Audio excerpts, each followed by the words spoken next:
আসসালামু আলাইকুম ওয়া রাহমাতুল্লাহি ওয়া বারাকাতুহু। ইন্নাল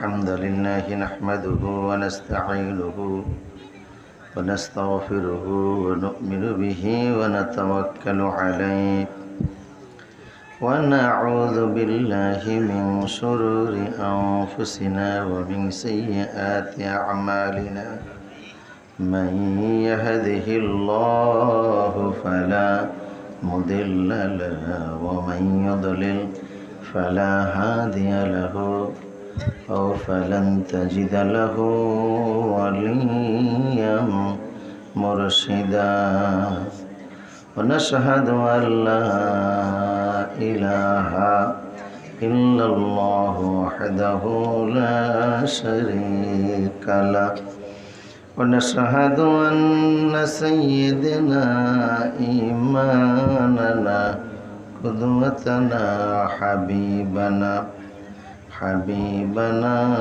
طبيبنا وطبيب أرواحنا محمد الذي أرسله بالحق بشيرا ونذيرا وداعيا إلى الله بإذنه وسراجا منيرا فقد قال الله تعالى في كلامه المجيد وفي فرقان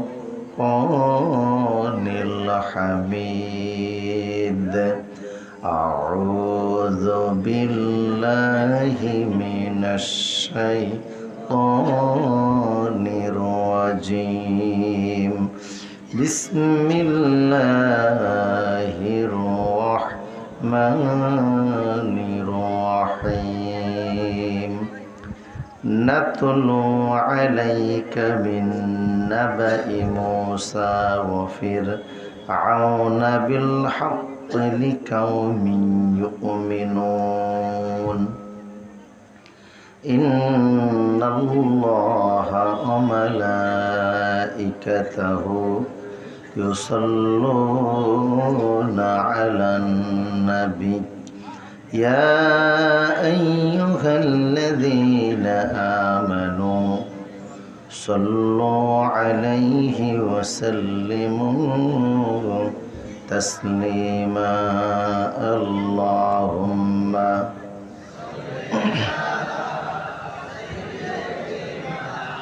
مولانا محمد وعلى آله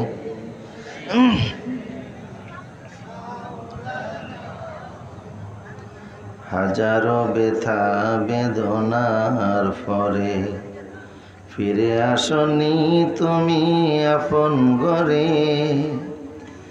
দিনের আলো তুমি ছড়িয়ে দিতে চলে গেলে মদিনায় মক্কা ছেড়ে হে রাসূল তোমাকে ভুলি আমি কেমন করে হে রাসূল তোমাকে ভুলি আমি কেমন করে আল্লাহুম্মা সাল্লি আলা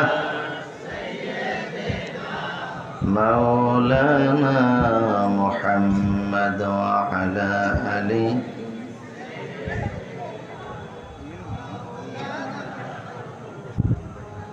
খে না খে দিন প্রচারের কাজে নিজেকে দিয়েছ বিলিয়ে তায়েফের কাফেরেরা চিনল না সে আলো দুষ্ট শিশুদের পিছু দিল লেলিয়ে পাথরের আঘাতে ক্ষত বিক্ষত হয়ে সারা শরীর হতে রক্ত ঝরে। হে রাসূল তোমাকে ভুলি আমি কেমন করে। আল্লাহুম্মা সাইয়্যিদিনা মাওলানা মুহাম্মদ ওয়া আলা আলি সাইয়্যিদিনা। লা ইলাহা ইল্লাল্লাহ। আল্লাহ নামের জিকির করবে যারা, আল্লাহর কাছে প্রিয় তারা। আল্লাহর কাছে প্রিয় যারা, জান্নাতে প্রবেশ করবে তারা। লা ইলাহা ইল্লাল্লাহ। জোরে লা ইলাহা ইল্লাল্লাহ। লা ইলাহা ইল্লাল্লাহ মুহাম্মাদুর রাসূলুল্লাহ সাল্লাল্লাহু। বিসমিল্লাহির রহমানির রহিম।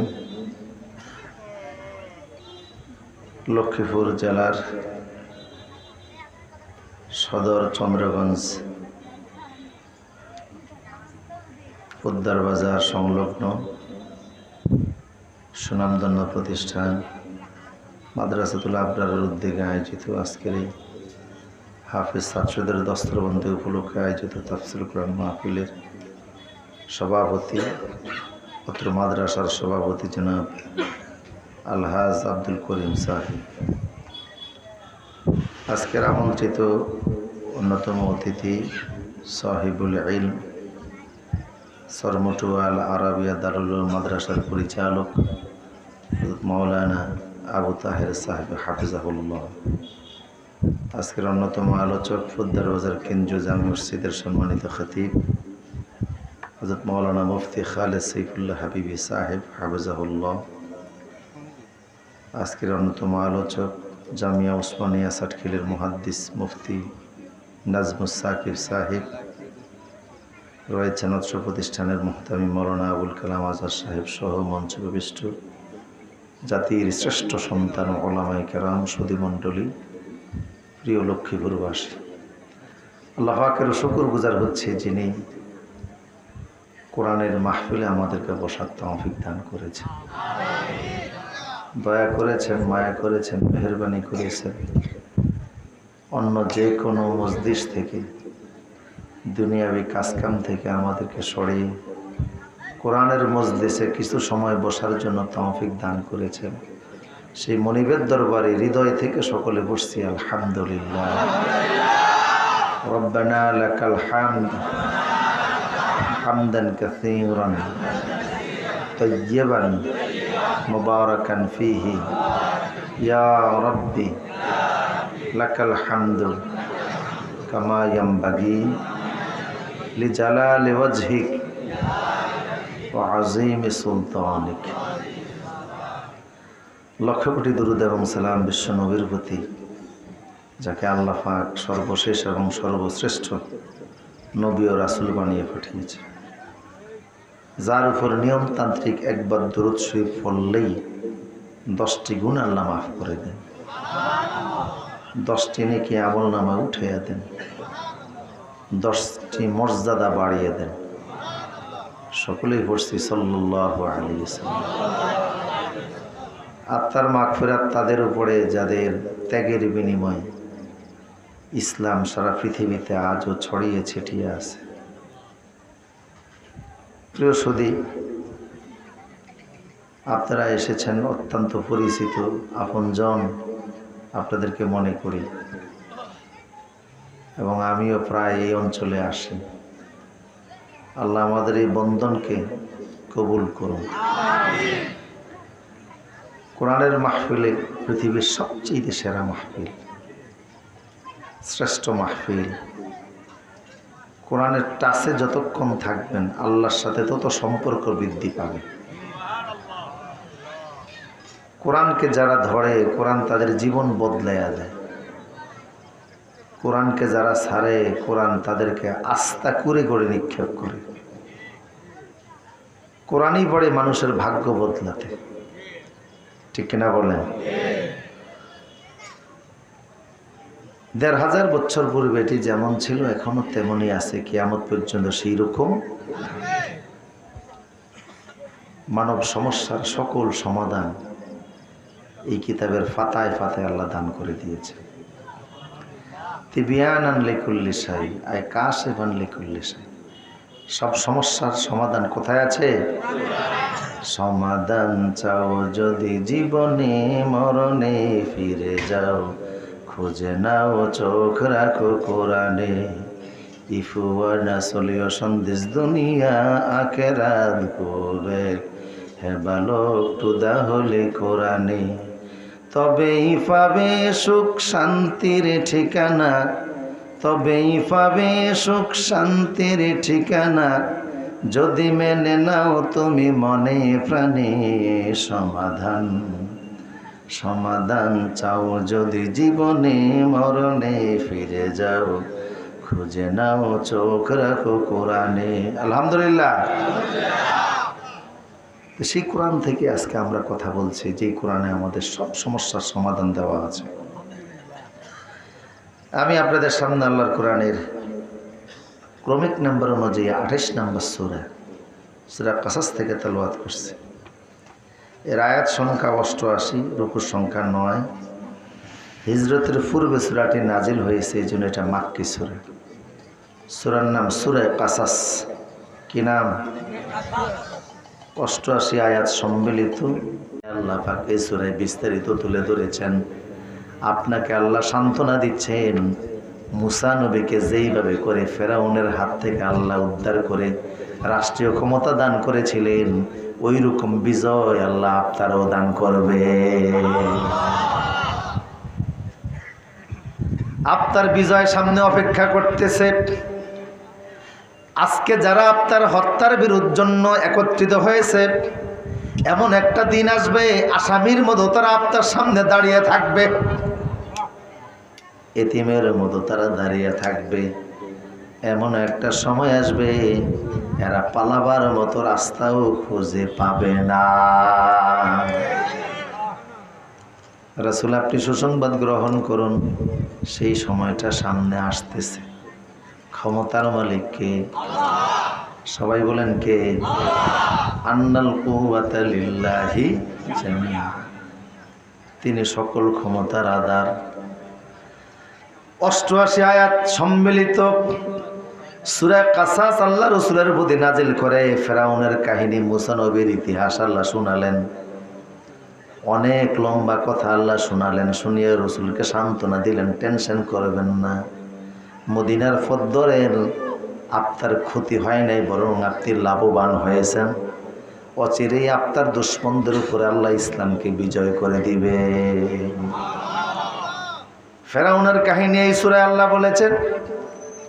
কোরআনে কারীমের প্রায় ২৭টা সূরার ভিতরে ৭০ বার আল্লাহ ফেরাউনের নাম নিছে।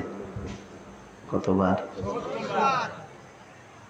২৭টা সূরার ভিতরে ৭০ বার আল্লাহ ফেরাউনের নাম নিছেন। আমাদের সমাজে দেখবেন যারা জুলুম করে মানুষ এদেরকে ফেরাউন বলে। কথা বলেন ঠিক কিনা? সামাজিকভাবে যারা জুলুম অত্যাচার করে লোকেরা কার সাথে তুলনা করে?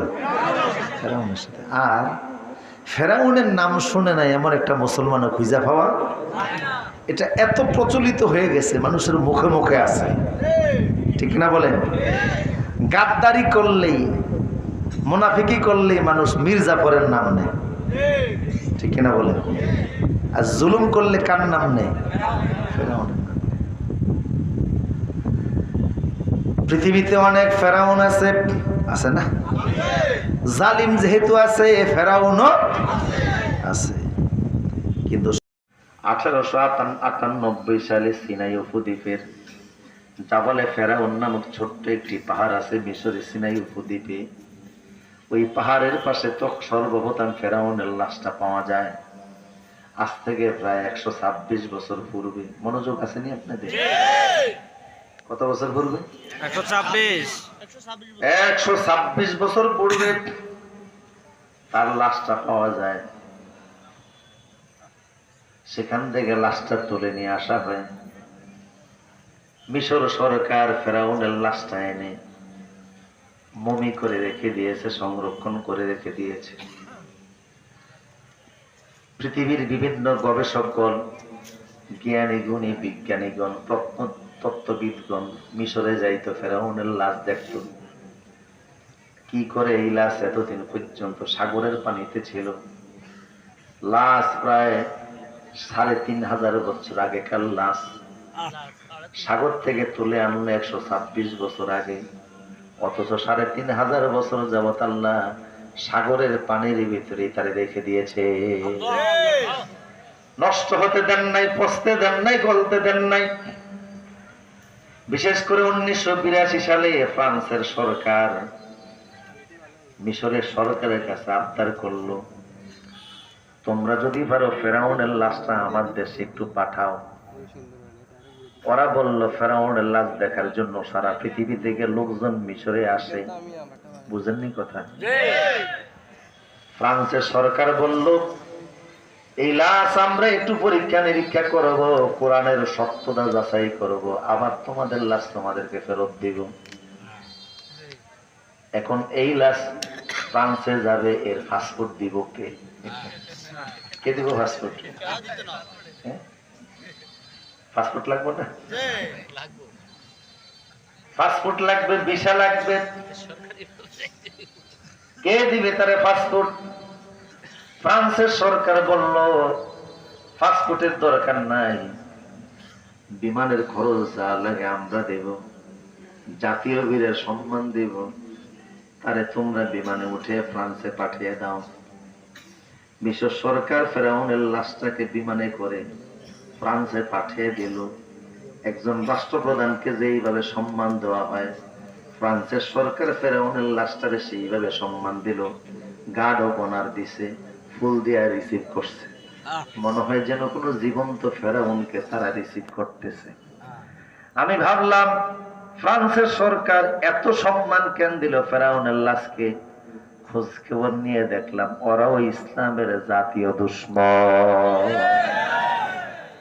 গত 2 বছর আগে এই ফ্রান্সে আমার বিশ্ব নবীর অপমাননা করা হয়েছে।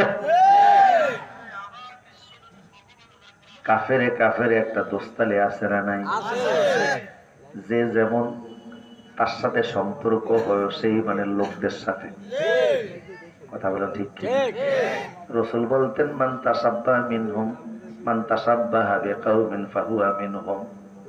আত্মার একটা সম্পর্ক হয়েই যায়। দেখবেন গাঁজা করে একটা মিল, মদ করে নেশা করে যে যেমন তার আশপাশের লোকগুলিও আচার আচরণে সেই মানে লোক সে বানিয়ে নেয়।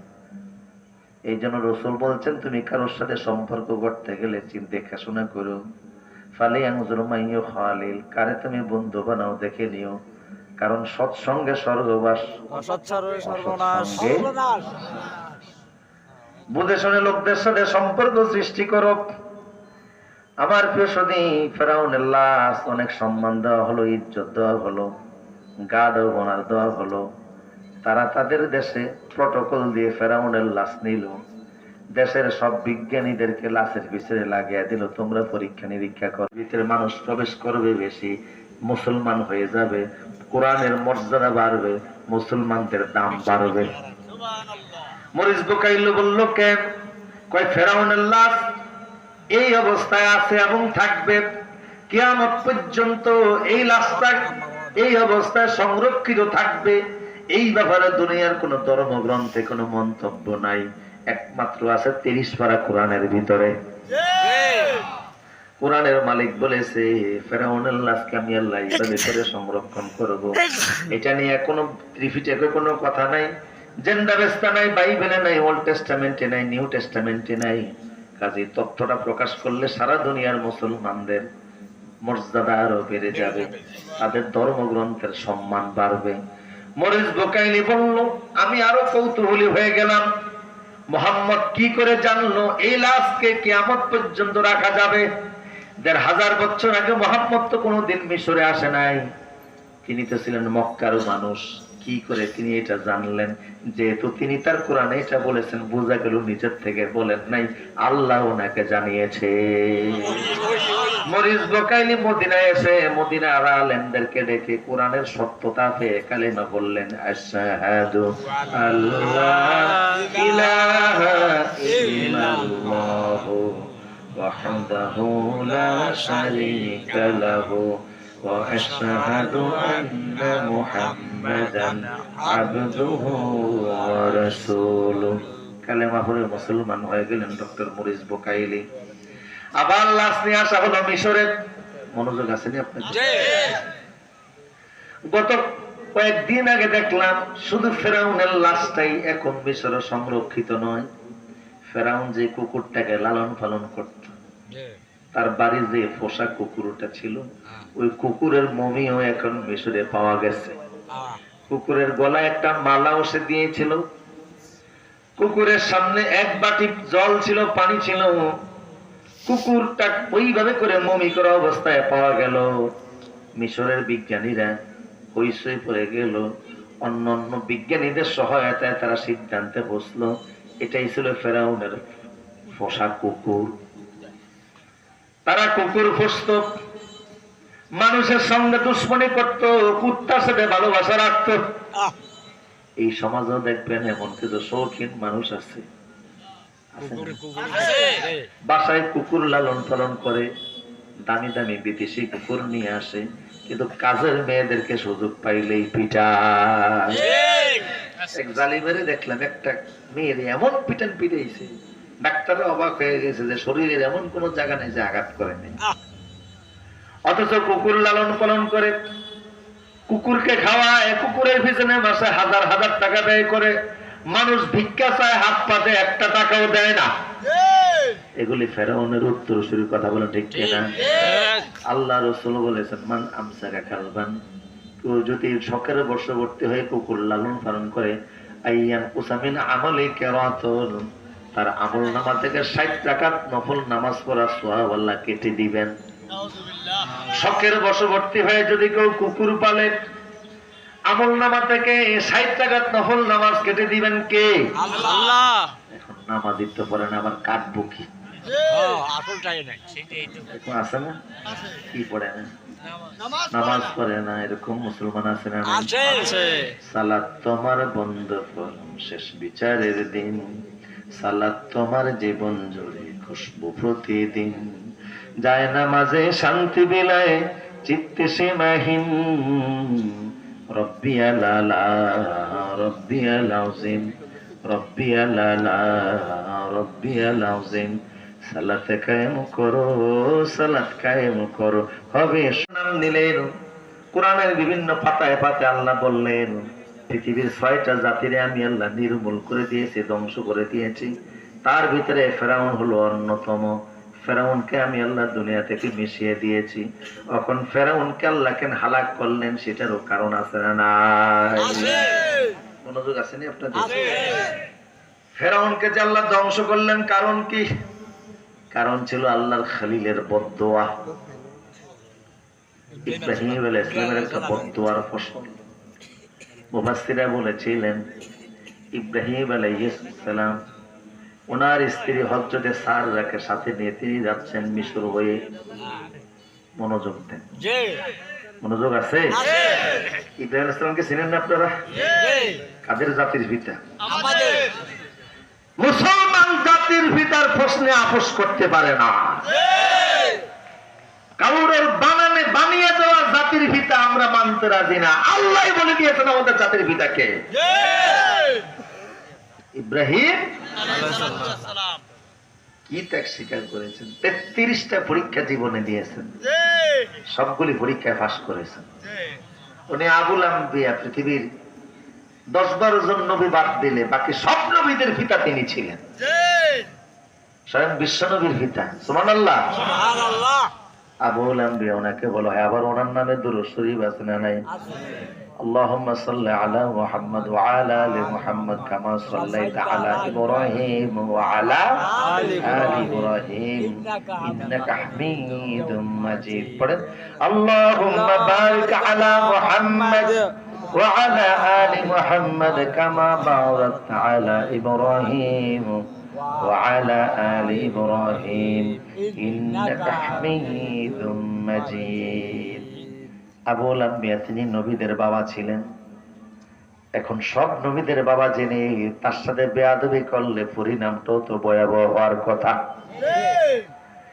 ইব্রাহিম আলাইহিস সালাম মিশর হয়ে তিনি যাচ্ছেন, সাথে স্ত্রী সাররা। মিশরের তৎকালীন জালিম বাদশা ওনার সুন্দরী স্ত্রীকে গ্রেফতার করে নিয়ে গেল। ও সুন্দরী মহিলা ফাইলে নিয়ে যাইতো, চরিত্র খারাপ ছিল। হযরতে সাররাকে সে তার কাছে নিল। ইব্রাহিম নবী বিপদ দেখে নামাজে দাঁড়িয়ে গেলেন।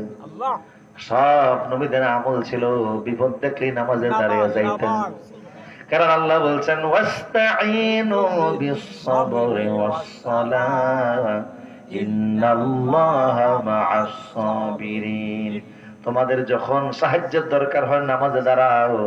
নামাজে দাঁড়িয়ে সাহায্য চাইলে সাহায্য করবেন কে? ইব্রাহিম আলাইহিস সালাম নামাজে দাঁড়ালেন, সালাম ফিরালেন। ইব্রাহিম নবী থেকে স্ত্রী ওই জালিমের রুমের ভিতরে কেমন আছে সামনের সব পর্দা আল্লাহ দূর করে দিলেন। সুবহানাল্লাহ। তিনি আয়নার মতো দেখতেছেন জালিম বাদশা আল্লাহর খলিলের স্ত্রীর দিকে হাত বাড়াচ্ছে। সাররা দোয়া করতেছে, ওর হাত অবশ্যই রাখছে। আল্লাহ তিনবার সে হাত বানিয়েছিল, তিনবার সাররা দোয়া করেছে। জালিমের হাত অবশ হয়ে গেছে। হযরত সাররা শরীরের ভিতরে সে টাচ করতে পারে নাই। আল্লাহ ওর হাত যিনি অবশ করে দিয়েছেন তিনি কে? আল্লাহর খলিলের স্ত্রী। সাররাকে সে শেষ পর্যন্ত মুক্তি দিয়ে দিল। সর্বনাশ, এমন মহিলা তো জীবনও দেখি না। কেমন ভয়ঙ্কর অবস্থা, আমি হাত বাড়াইলে আমার হাত অবশ হয়ে যায়। তিনবার সাররার কাছে সে মাপ চাইছে। সাররা ক্ষমা করে দোয়া করার পরে তার হাত ঠিক হইছে। সে দেখলো সর্বনাশ, এর তো ক্ষতি করা যাবে না। হযরত সাররাকে সে মুক্তি দিয়ে দিল। ইব্রাহিম আলাইহিস সালাম বলেন, আল্লাহ কত বড় জালিম, চরিত্রহীন লম্পট, আমার স্ত্রীর দিকে হাত বাড়াইতে চাইছে। তিনি একটা কষ্ট পাইলেন। শেষ পর্যন্ত তিনি সাররাকে বললেন, সাররা তোমার সম্মানে সে আঘাত করতে পারে না, আল্লাহ তোমারে সেভ করেছে। তবে তোমার দিকে হাত বাড়ানোর অপরাধে এই যে বংশধর মিশরের বাদশা, এদের সর্বশেষ এমন একজন বাদশা আসবে যার নাম হবে ফেরাউন। সমস্ত এই ফেরাউনি বংশধরের বাচ্চাদেরকে একজন পয়গম্বরের মাধ্যমে আল্লাহ মাটির সাথে মিশাইয়া দিবে। ইব্রাহিম নবী ভবিষ্যৎবাণী করেছিলেন, এই যে বেয়াদবি করলো আল্লাহ ছাড়বেন না। এতে সর্বশেষ বাদশাকে আল্লাহ নাস্তানাবুদ করবেন, লাঞ্ছিত করবেন, ধ্বংস করবেন। আল্লাহর খলিল বলছে কয়েকশো বছর আগে বাস্তবায়ন করলেন আল্লাহ মুসা নবীর মাধ্যমে। বুঝে গেল নিরপরাধ নবী ও কাজ যারা করে, নবীর ওয়ারিস যারা, হাজারো পরিকল্পনা দিয়ে আল্লাহ সিদ্ধান্ত কি ঠেকানো যায় না? কাফেররা কোনদিন সঠিক রাস্তা চলে না। যদি ফেরাউন বুদ্ধিমান লোক হতো সে চিন্তা করত। এটা কয়েকশো বছর আগেকার আল্লাহর খলিলের ভবিষ্যৎবাণী। আজ জ্যোতিষীরাও বলতেছে, কাজে আমি আমার রাজত্ব ধ্বংস হবে, আমি জুলুম করার কারণে আমি ভালো হয়ে যাই। কথা কোন না, ভালো হয়ে তার কোনো অসুবিধা নাই। মুসা আলাইহিস সালামকে এক লোক জিজ্ঞেস করছিল যে একজন লোক তীর নিক্ষেপ করতেছে আমার দিকে, এখন আমি কি করব? মুসা বললেন, আলাইহিস সালাম বললেন যে তুমি যে তীর নিক্ষেপ করে তার বুকের সাথে বুকটা মিলিয়ে দাও, তাইলে দেখবা সে আর তোমার তীর মারবে না। বুঝেন না কথা? সে মুখামুখি তীর মারতেছে, বুকের সাথে বুক মিলিয়ে আর মারার সুযোগ আছে? আল্লাহর পক্ষ থেকে তোমার উপর মুসিবত আসতেছে, আল্লাহর রহমতের সাথে বুকটা মিলিয়ে দাও, তাইলে দেখবা যিনি ক্ষমা করে দিয়েছেন তিনি কে? কিন্তু জালিমরা কোনোদিন সঠিক পথে চলে না। জালিমরা মনে করে ক্ষমতাই সব। ওরা মনে করে আমার হাতে যে পাওয়ার আছে, যে ক্ষমতা আছে, এটাই হলো সব। আমার ক্ষমতা দিয়ে আমি সবকিছু করতে পারবো। ফেরাউন সর্বময় ক্ষমতা নিয়োগ করলো। সমস্ত ক্ষমতার অংশ হিসাবে বনি ইসরায়েলীদের যত ক্ষেত খামার ছিল সব নিয়ে গেল, ওদেরকে জায়গা থেকে বঞ্চিত করলো। ওদের যত লোকেরা সরকারি চাকরি করতো সমস্ত চাকরি থেকে ওদেরকে বাদ দেয়া দিল। ওদের শেষ পর্যন্ত সে নিজে জমিনের ভিতরে এতটাই জুলুম শুরু করলো, আল্লাহ পাক তার কাহিনীগুলো সূরা কাসাসে তুলে ধরলেন। সূরা কাসাস থেকে আমরা শুনি, আল্লাহ পাক বললেন, নাতলু আলাইকা মিন নাবাই মূসা ওয়া ফিরআউনা বিল হক লিকাউমিন ইউমিনুন। ও নবী, ফেরাউনের কাহিনী আমি আল্লাহ আপনাকে শোনাচ্ছি। মূসা নবী, ফেরাউনের কাহিনী আমি আপনাদেরকে শোনাচ্ছি। সত্য সত্য ভাবে যা ঘটনা ঘটছে সেটাই বলতেছি। আমার কথার ভিতরে কোনো কম বেশি নাই, কোনো বাড়াবাড়ি নাই, সারাসারি নাই। আল্লাহ যা বলেন তা শতভাগ সত্য। কেন বলতে যে শোনেন, লিকাউমি ইউমিনুন, এতে মুমিনদের জন্য উপকার আছে। মুমিনরা যেন চিনতে পারে, মুমিনরা যেন শত্রু বুঝতে পারে। কথা কোন না কোন মুমিন? যে মুমিনরা ইমানের উপর ঠিক থাকে, যাদের ইমানের তেজ ভিতরে আছে, যাদের ইমানের, যাদের কালেমার ভিতরে থেকে একটা জজবা সৃষ্টি করে, যারা জুলুম নির্যাতন প্রতিহত করতেছে, আল্লাহর দ্বীন প্রতিষ্ঠা করতে চায়। কিন্তু কিছু কালেমাওয়ালা তো এমন আছে যাদের ভিতরে কোনো কাফের মুশরিক বিজাতি নিয়ে কোনো চিন্তা ভাবনাই নাই। কথা কোন না এক কালেমায় রুটি রুজি, এক কালেমায় ফাঁসি, আছে না? এক কালেমায় মুক্ত আজাদ, আরেক দাস দাসী, আরেক দাস দাসী। এক কালেমায় রুটি রুজি আর এক কালেমায় ফাঁসি। কথা কোন না আছে না? এক কালেমায় মিলাদ সালাম বুক বিলাসির পথ, এক কালেমায় জেলের তালা রাসূলের উম্মত। কেউ কালেমার দাওয়াত দেয়, খাবার, হাদিয়া, টাকা পয়সা কোনো অভাব নাই। আর কিছু লোকেরা কালেমার কথা বলার কারণে ফাঁসির কাস্টে পর্যন্ত চলে যায়। সাইয়্যিদ কুতুবকে যখন মিশরের জেলখানায় ইমাম সাহেব গেছে কালেমা পড়াইতে ফাঁসির আগে, উনি বললেন, কি পড়াইতে আসছেন? কালেমা। কালেমা আপনি আসছেন আমারে পড়াইতে, আপনার বেতন দেয় কে? সরকার। পোশাকের টাকা পোশাক কিনছেন কার টাকা? সরকারের টাকায়। বেতন দিয়া কি করেন? এই বেতন দ্বারা আমি সংসার চালাই, পরিবার পরিজন নিয়ে আমি থাকি। আমার সরকারি কোয়ার্টারও দেওয়া হয়েছে, সরকারি গাড়িও দেওয়া হয়েছে, সরকারি বেতন ভাতাও দেওয়া হয়েছে, আমার বাচ্চাদের লেখাপড়া সরকারি ভাবে ফ্রি করে দেওয়া হয়েছে, কারণ আমি সরকারি জেলখানার ইমাম। সাইয়্যিদ কুতুব বললেন, যেই কালেমার, যেই ইমানের দাওয়াত দেওয়ার কারণে, যে ইমানের খেদমত করার কারণে আপনার পকেট বাড়ি হয়ে বেতন পান, টাকা পান, পয়সা পান, খাবার পান, ওই কালেমার দাওয়াত দেওয়ার কারণেই তো আমার ফাঁসি হচ্ছে। তোমার কালেমা রুটি রোজগার করে আর আমার কালেমা ফাঁসির গাছটে নিয়ে যায়। বোঝা গেল তোমার কালেমার বিশ্বাস আমার বিশ্বাসের ভিতরে পার্থক্য আছে না? না।